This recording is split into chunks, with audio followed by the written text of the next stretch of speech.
Okay, we just did the fucking best tour of our whole career right at the end, which was great. But just so you guys know, we're a part of a fucking big team, right? So, yes, Karl plays bass, Tom plays drums, I play fucking whatever, and Phil plays guitar. But to make that fucking shit happen, we have people like Steve Bremner, Rob, people like Ollie, people like Steve, people like Steph, all our fucking crew. Let's hear it for our crew.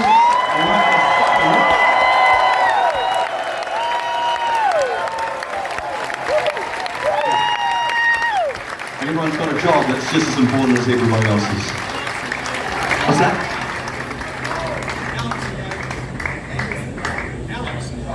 Oh, and also let's hear it for Alex and David, Benj, for putting on these fucking shows and making sure that you guys had a fucking great show. And also, I suppose the next thing is all our fans, thank you so fucking much. You guys are the best fucking fans. It's fucking awesome. And we really, really appreciate every fucking one of you. And all your support, thank you so fucking much.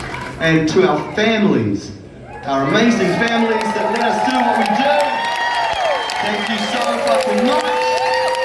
Yeah. They fucking back us, man. They always backed us. They always let us fucking do our dreams, man. So it's, yeah, good fun. And me, on a personal note, I just want to say thanks to Karl, Tom, and Phil.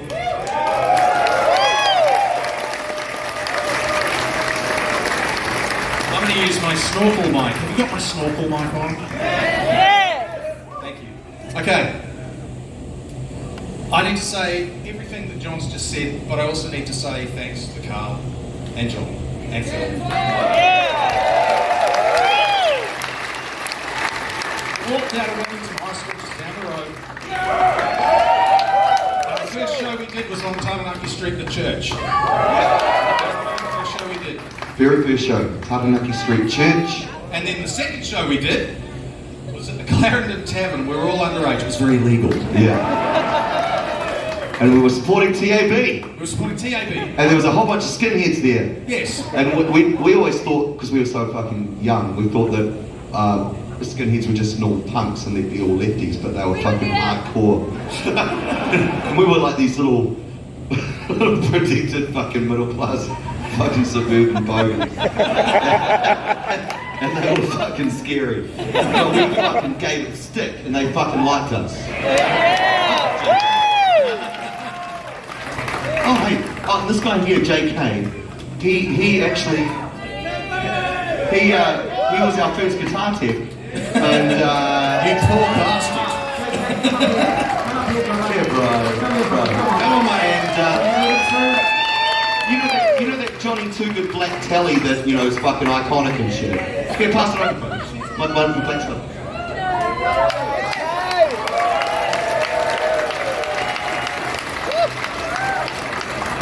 That was JK's guitar, and I fucking talked him into selling it to me. He used to fly me to the big day out just so that John could use this guitar.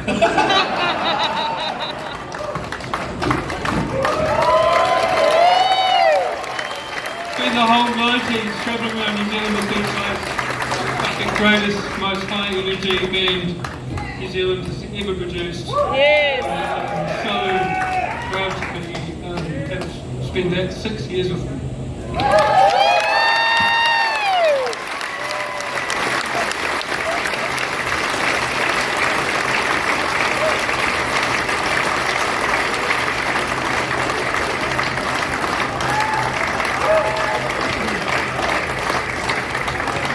He didn't want to sell it to me. Yeah, look after him. Look after him. He's a very nice man. Apparently, we forgot one person that we need to highlight in our crew. Yeah. Which is Jen. Who Oh, gets Jen, everywhere our on fucking time. tour manager, man. Everyone give it up for Jen, our tour Jen is the manager. fucking shit. He's over there. Holy shit. Heath also did. Oh, Heath he's also our tour manager too on other shows. So thanks, Steve. But yeah, first gig's pretty close to here, First ain't gigs, it? just right here, and we drove past the Clarendon Tavern, what is it now? Molly Malone's or something? Fucking Molly Malone's or I some think shit. it's something like that. We drove past the church, still the church. And at that church gig, we did a cover of Megadeth's cover of the Sex Pistols song Anarchy in the UK, wasn't it? Oh, fuck that. And this is like our first gig, man, and it was at a church. And when I sung the line, I am an antichrist, the PA boy. Actual no shit. No shit. I mean, we I was a shitty PA, admittedly. But I thought, well, fuck, that's mean, mate. It's pretty meta way. And at a church. And so here we are, like, 150 metres away? Yeah, pretty close to where we were. In a church. Oh, actually, yeah, we were in a church, yeah. A church of... Can we just try this out? I am an antichrist. Still going? You wanna talk, bro? Yeah, there's someone I want to thank who's not with us. Gerald. Yeah, we've got to talk. He wanted to do it. I mean, he turned up, he was with the band before I joined the band, and I remember he had a vision for us, didn't he? Yeah. So, Gerald Dwyer, who was a singer of Flesh Device, which is a fucking great punk band from Wellington. He was the first one that fucking believed in our band. Hey, and so massive thanks to Gerald. Who else? Dave Berry for showing me how to fucking change my strings. Yeah, thank you, Dave Berry. Thanks, Dave Berry. He was the man of steel. He was the voice in Gates of Steel, yeah, that's right. And he also owned Kingsley Smith Music Store, which we all you worked at. I worked a job. Gave him a job. Gave me a job. And that's where we saw Phil's fucking advert for wanting to be in a heavy metal band. I'm just gonna tell you, we were looking for, it was me and Tom, and we loved Metallica, and we wanted to have two guitars. And then we walked into Kingsley Smith Music Store, and there was a sign, and it was really badly handwritten, and it said, "Guitarist wants to play in heavy metal band, single guitar preferably." Not only.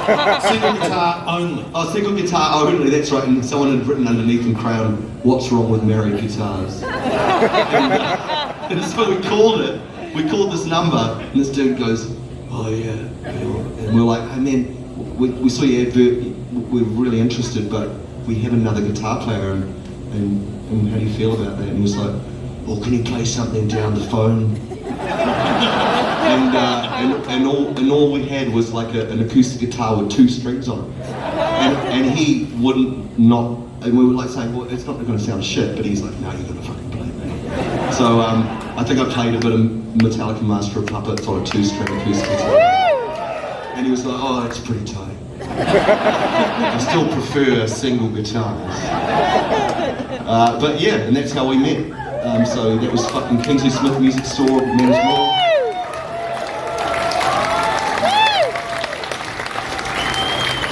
What phone? And then My son's on. and then we met this fella. Oh yeah. That's so in saying that, we don't think much. There's a fucking, oh yes, we've got to thank our first bass player, Hamish Lang, who was great, hey, he was fucking awesome, and he was still really, really tight with him, lovely guy. It's just that Even when I joined, he helped me work out what the songs. Fuck yeah, he was really supportive of me. Great guy. It's just that when we started getting into big black songs about fucking, he was into Alana Miles and he was fucked that night. So yeah, we just, but he's no bad blood. He's a fucking great guy. But then, and then when you met Karl, I saw Karl. You were in the shows. I went to a few Shihad shows as a 15-year-old. There's a photo of you at the front, at Rockies. At what's the San Francisco bathhouse? Stalactites I've got like my or- shirt off and I've got like patchwork leather pants on. And I've got like the worst curly mullet, and I'm right in front of Hamish, like pretty much doing what I normally do. And I'm right up the front, and it's a bizarre kind of triangle of like before and after Shihad. It's great. And then you met your mate. Yeah, we hung out. I got invited out to a jam in Pukeroa Bay. Yeah, we couldn't find a drummer. It was with Nick Lang, who was Hamish's brother, and Dave Pakaya, who I think you guys had a Shihad. Something or Well, he had a flying V, and we just watched the fucking music. This guitar usage is becoming a theme. But we didn't have a drummer, and then they said, "Oh, we can tell Tom will do it," and fucking hell, Tom from Shihad came out to Pukeroa Bay at the school hall, and we played like Slayer and the Telecaster. It was awesome.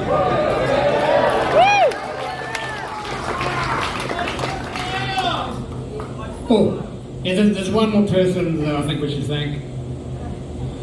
And that's Tom's parents' silver Volvo. The Volvo. I'll have you know, that was an ex-Russian embassy Volvo. So it was parked. Like I said, mean streets kill them. When you grow up a diplomat, you get access to ex-diplomatic core cars. And then it would be parked outside the Clarendon Tavern, and skinheads would be going, "Sigga, hi, hole, mate," and then puking all over it. Your mum didn't like it. Oh, you give us a ride home, mate? Yeah, nah, I don't fucking think so. Yeah, that was pretty good, Karl. Hey, yeah, and so just thank you so much for all your support, everybody.